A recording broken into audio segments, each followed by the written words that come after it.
So, hey, here it is, and here we are. We're playing Eberron Forgotten Relics. And to start us off with recaps, bring us up to date, what's happening, I'm going to throw it over to Jake, who is playing Venniry. What's going on?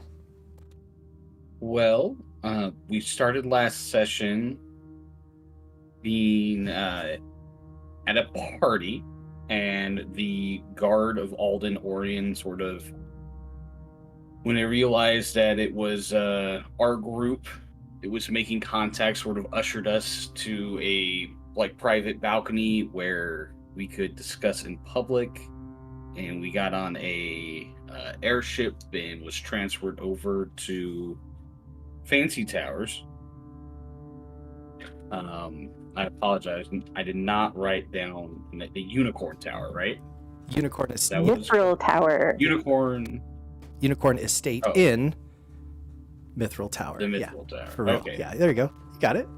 I had one part of each. And we learned that House Orien's pretty sad, as you would expect, about his child being kidnapped, and that he is supplying Warforged? Yeah, I guess, yeah. Outsourcing labor, kind of? Yeah, outsourcing labor, and we spoke with his head of security, bodyguard, and they gave us a location of a elevator that could take us down to the lower parts of Sharn. Yeah, thank you. Thanks, Jake. Yeah, very, very cool. Anything else that you would like to add, Papy? Papy is playing Solomon. Anything to add to that recap? Yes, just to clarify, it was Bishtai, the head of security for the Orien estate, who seems to be a Kalishtar. Nothing much more for now. Thank you. Cadence, who's playing Adash. Any details you'd like to fill in? Oh, indeed. Oh, there are so many details from that very interesting time. Everyone has described the over-the-top unicorn estate, so I need not waste too many words on that. It seems a perfect place for a 5-year-old child. And what happened, we arranged that we would get a ride from Moorgrave and to go to the special lift that would take us to the dig site. And then we all finished for the evening, didn't make it back to the party. And then the next morning we acquired some healing potions, decided to keep our orb of shielding. We sold a couple of things to add to our overall purse. And then we headed over to that lift, and oh goodness, the details that are possible here.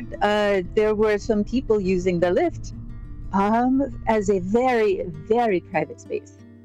So we saw a very famous person who I'd only seen in the caricatures available at the newsstands, Vani Erkajuan, who I hear does know a lot of people, if you know what I mean.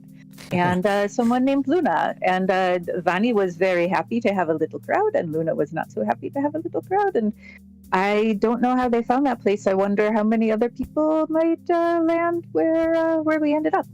We took that lift down. The thing seemed to go wrong, but we got to the right spot, I think. And we found a bunch of people who wanted to kill us and a bunch of Warforged who were tied up.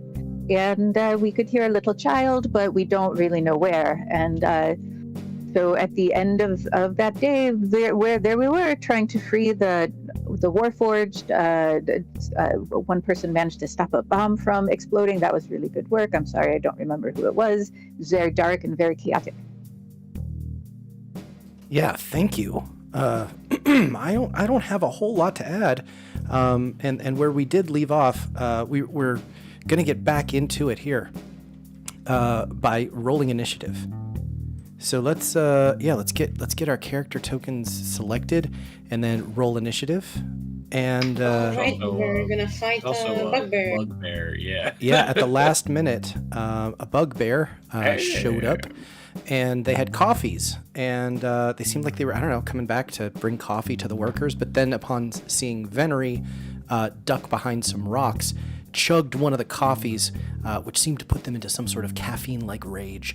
But I do believe Venniry threw a rock over here, Yeah. which is Like currently a magic mouth. which is currently saying things like I don't know what were some of the it I wasn't got so much gold, it's just I can't hold on to it. It's everywhere. I hope no one comes, beats me up, and takes it.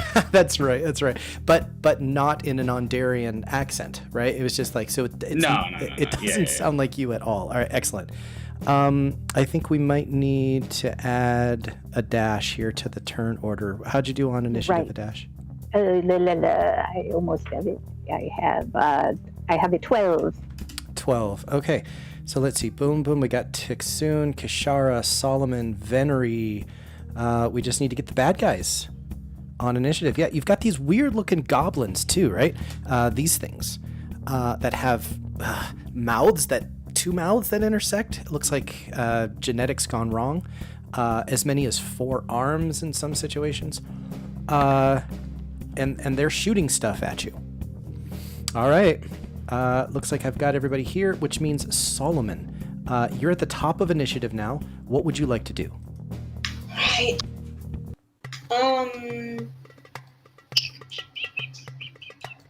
Solomon will begin to make his way down. Can I pick up back the torch, if possible? Sure, absolutely. Is Okay. it? I don't My see hand it. is a whip. I don't know if I can use it to grab things. Sure, is my sure. point. Is there one on the map somewhere that I'm not seeing? Yes. Yeah, you can grab it for sure. Yeah. All right. He will start making his way down, and as my action, I will cast a spell. Okay.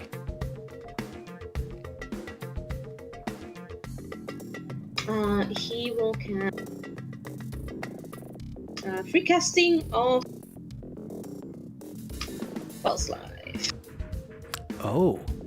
Okay. As he places a hand on his own wounds where he's bleeding from, and the blood kind of like coagulates and turns into this kind of like ichory black paste that, stops the bleeding for now. Like demonic ichor? Like that kind of? Yeah, like tar? Okay.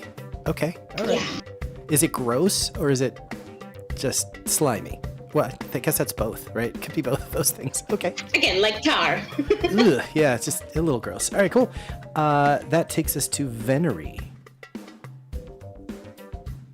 All right, I'm just doing the counting here. 5, 2,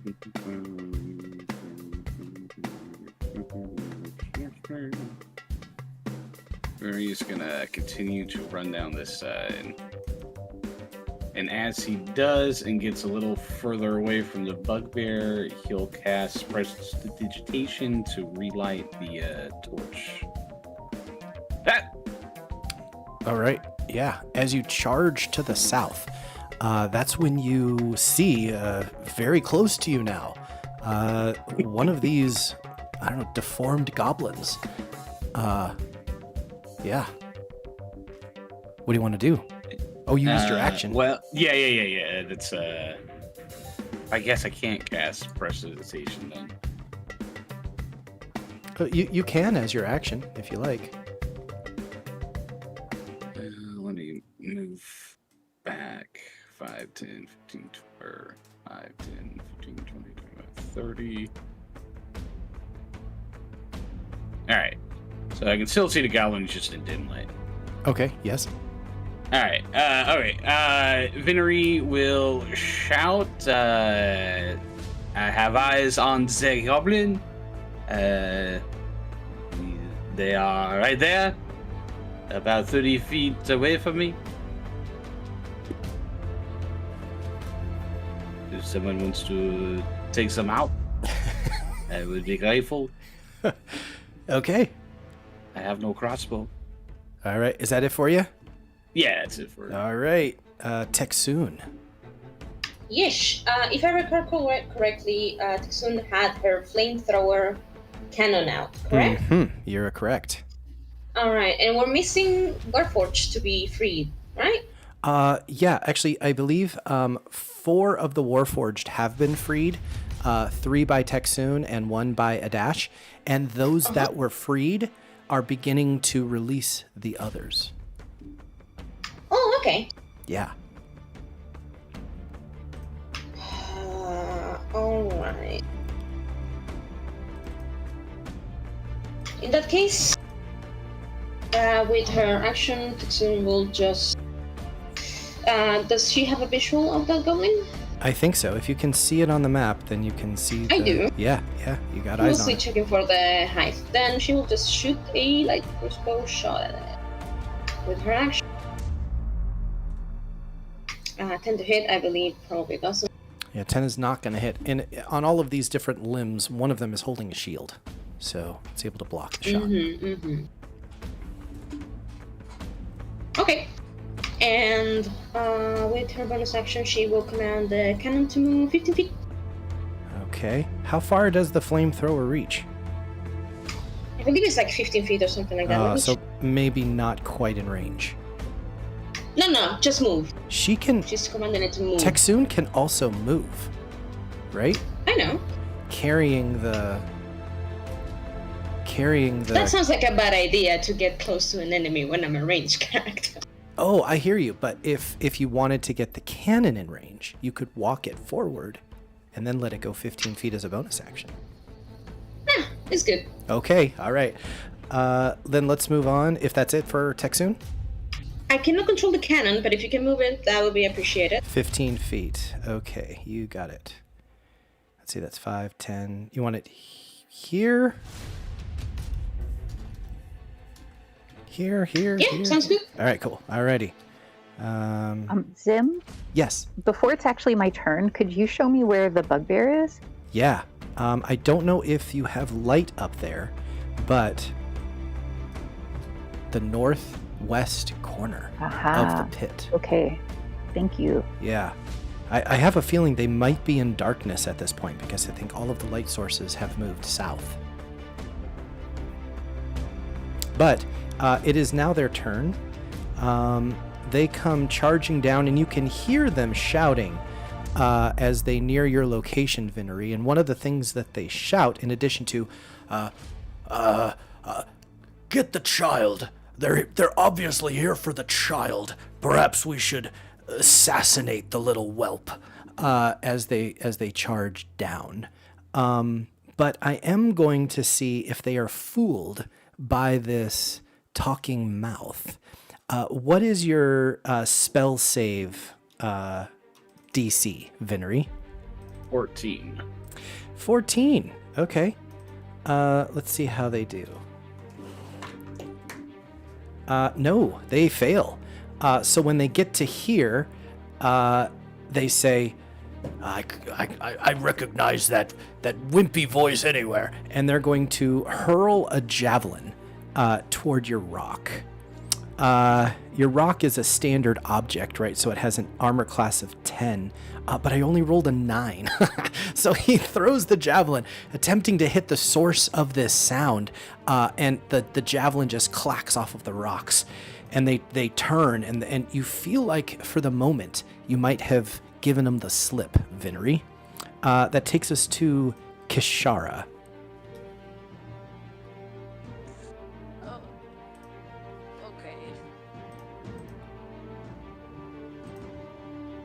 So,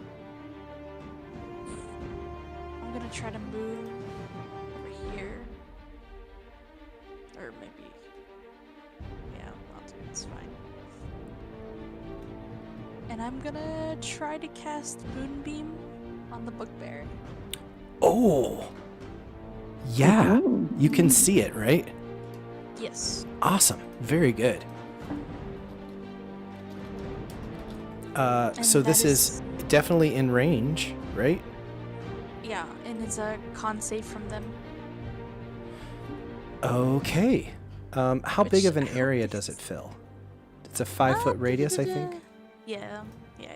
All right, so you can sort of cover them in that effect. All right, very cool. And then they need to make a con save, you said? Mm-hmm. All right, let's see how they do. Normal constitution. Here we go. That is a 14 to save. It meets it. Aww. So they'll take half the damage. So you still get to roll your moonbeam damage, and now you're concentrating on that, so it's just basically staying wherever you want it to be. And if the fairy fire was still on the thing, it was taken off. Just a reminder. Oh, who was fairy fired before? Wasn't I it think the... this goblin. Oh, the one close to you? Mm. Solomon? The one over to the... Yes. Got you. All right, sure. All right, so fairy fire is down. 13 damage, so they take half. Even though they're raging, they're not able to cut that damage in half. So they are hit, and you hear them scream, and they're looking up at this kind of like this radiant energy, the light of the moon, somehow getting way down here in Old Sharn. Anything else for Kishara? Do you have any bonus actions you want to use? No. Okay, it takes us to Adash. So can Adash see the bugbear? I don't know. Do you see it on the map? Can you actually? I see it. I see it on the map, but Adash is down farther, and I don't know how tall that rock is. Oh, yeah, you can see. Yeah, I'll say you can see over it. Okay. Also, just a point of order, real quick. Does your moonbeam, Kishara, shed light? I'm pretty sure Moonbeam does. Anybody know? Let me find it. I can send the Silvery information. I beam can of see. pale light shines down in a 5-foot radius. And is it dim light? I guess is what I'm wondering. Pale. Pale light. Okay. Is it now illuminating? Oh, until the spell ends, dim light fills the cylinder. Awesome. So there you go. I think I just turned light on. Does that illuminate the bugbear now for you a little bit better? Yeah. Right. I just wanted to make sure that I wasn't assuming a line of sight that I didn't necessarily have. Yeah, I think you got eyes on him. Yeah. Okay. All right. Well, I will. Going to use my short bow and try to smack down that bugbear. I think it's going to be good. Yeah, that's a 17 to hit. It does. Yeah. Yay!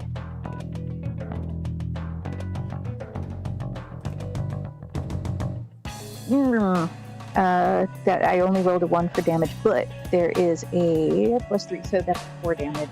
Okay. They are raging, so they'll cut that damage in half. However, every little bit helps. And you can tell now after the moonbeam damage and after that bow shot, they are bloodied. They are badly injured. Anything else for Adash? Do you want to move? Are you going to stay where you are? Such a good question.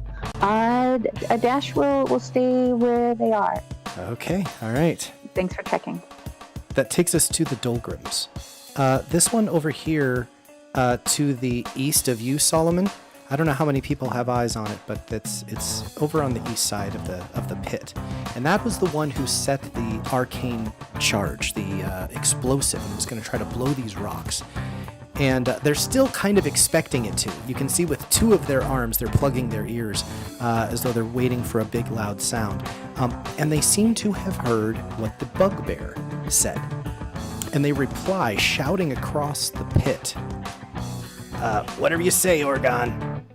I'll kill the child. I'm tired of feeding him anyway.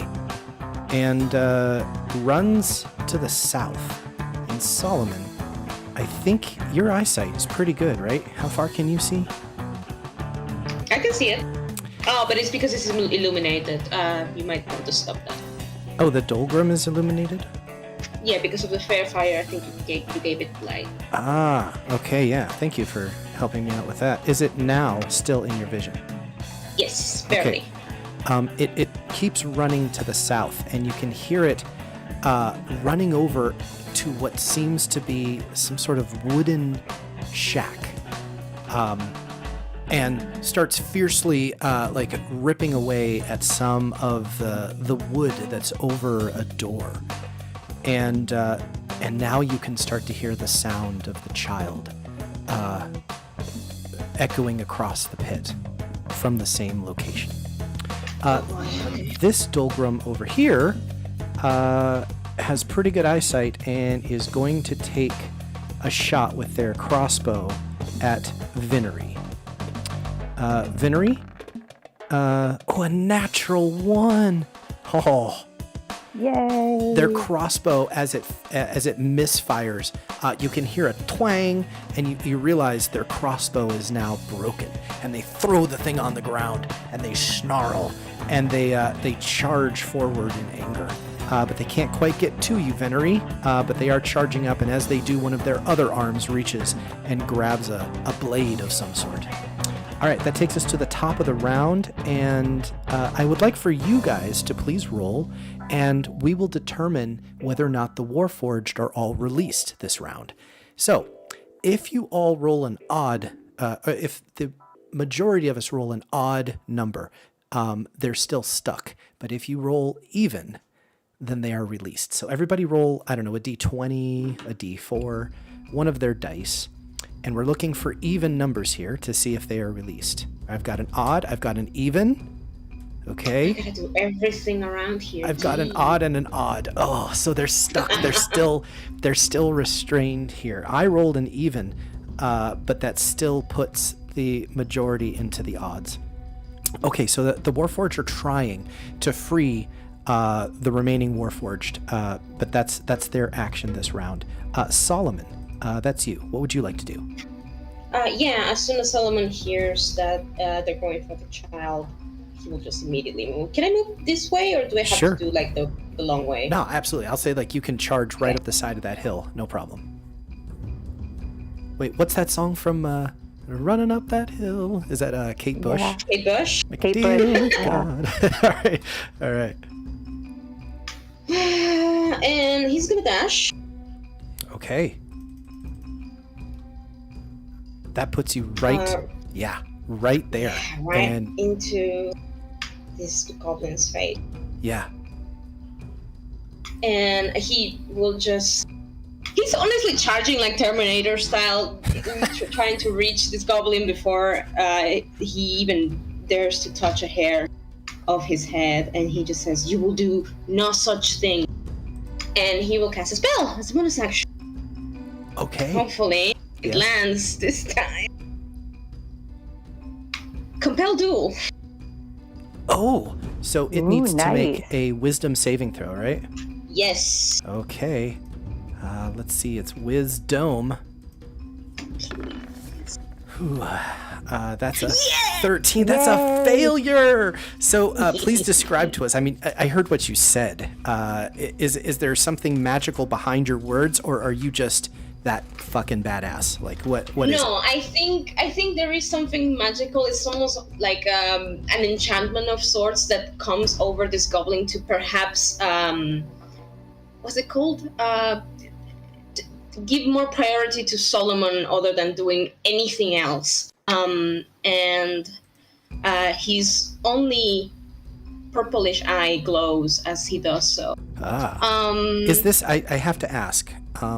This Dolgrim does have mostly 2 brains inside its weird mutated aberrant head, and it does have a dual consciousness. Is this a charm?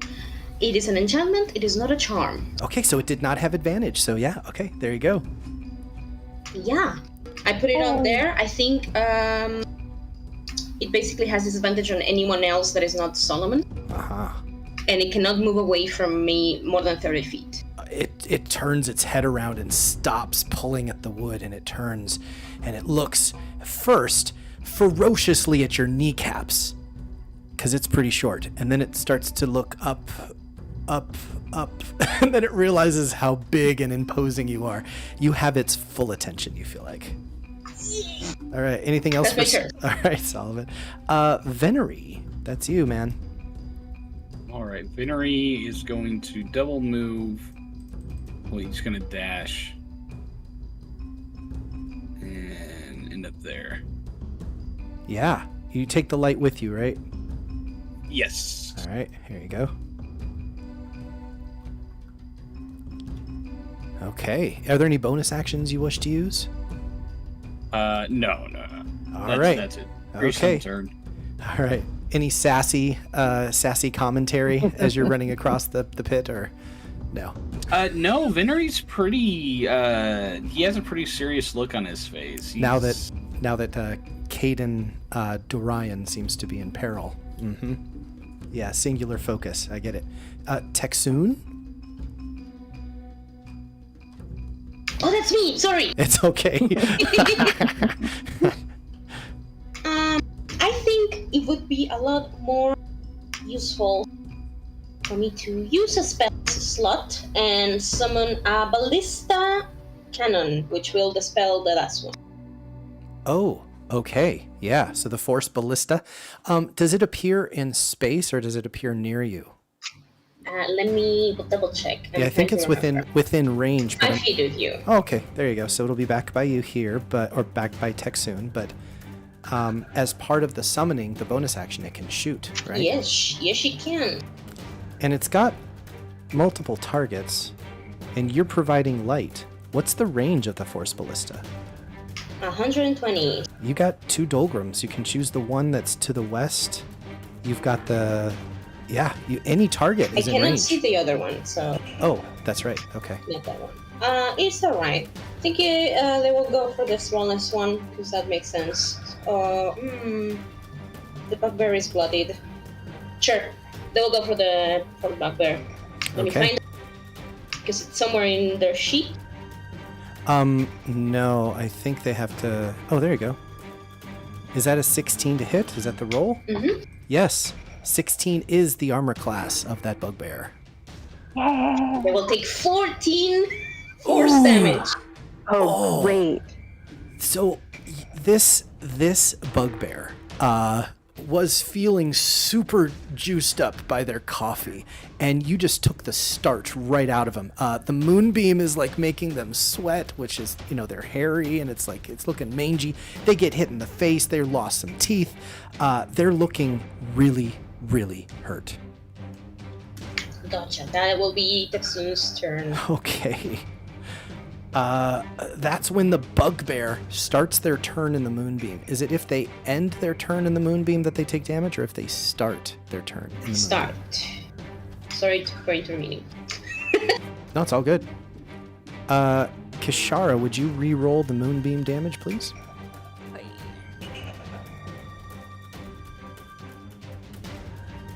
Get him!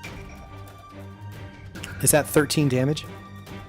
Yes. Would you describe how your moonbeam kills this bugbear, please? Probably like the gentle light that it has on it, like kind of just like surges in light, and then it just kind of like burns their flesh. Ew. That can't smell good. It's covered in hair. Ugh. Orgon, the coffee barbarian, dies. That takes us to you, Kishara. It's your turn.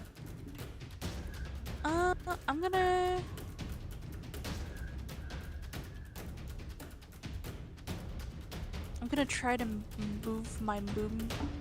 Oh my god. I'm gonna stop talking first. Okay.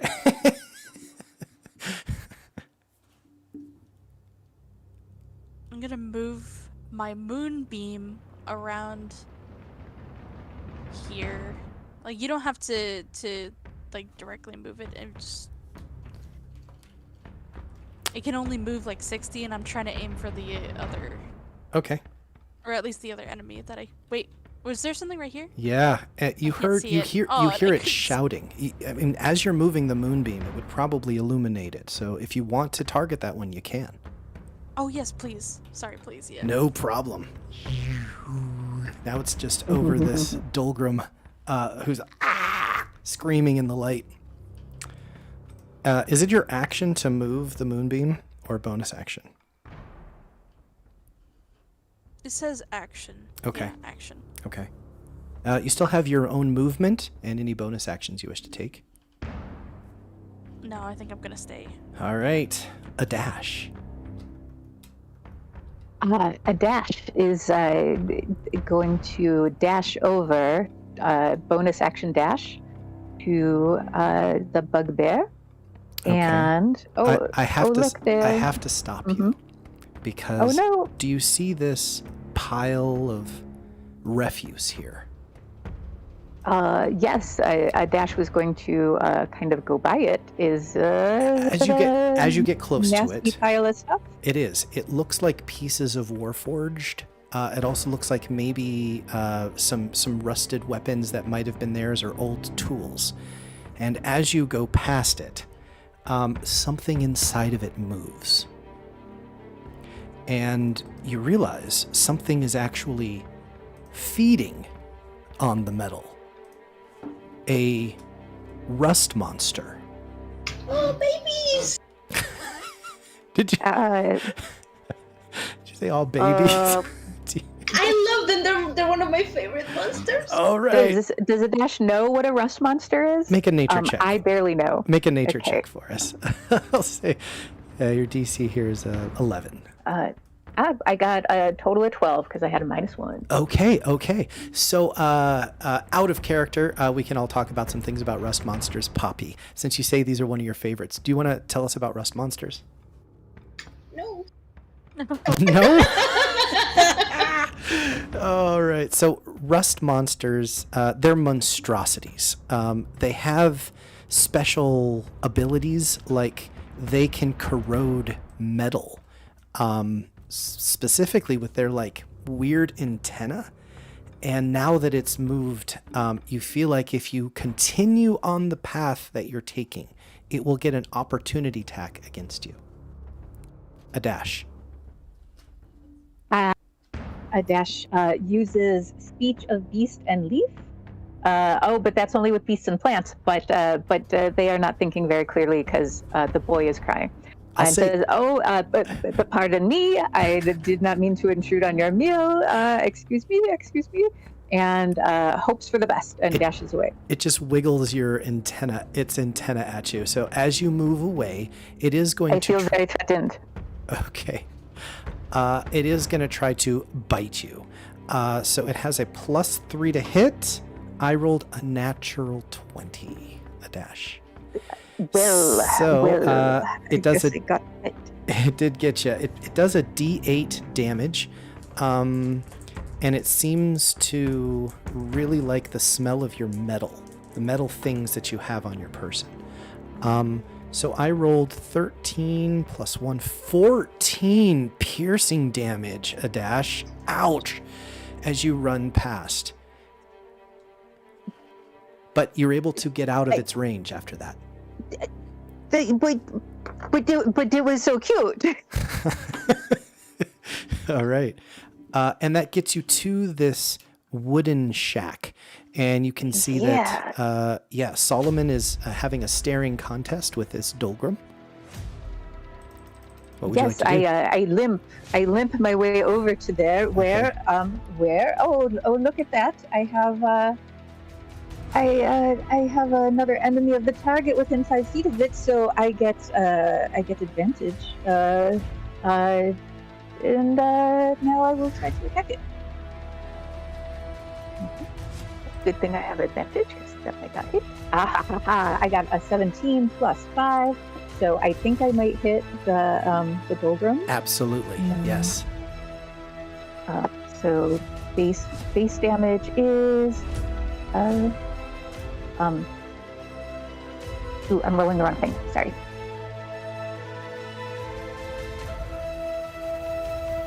Okay, so 9 base damage, and then the sneak attack damage is 4, so 13 damage.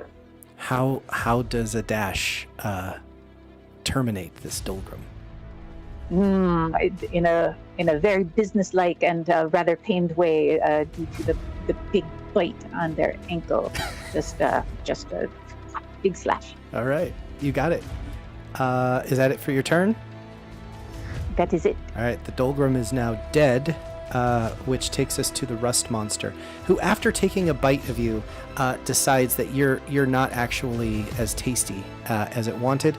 So it turns and moves toward the Warforged.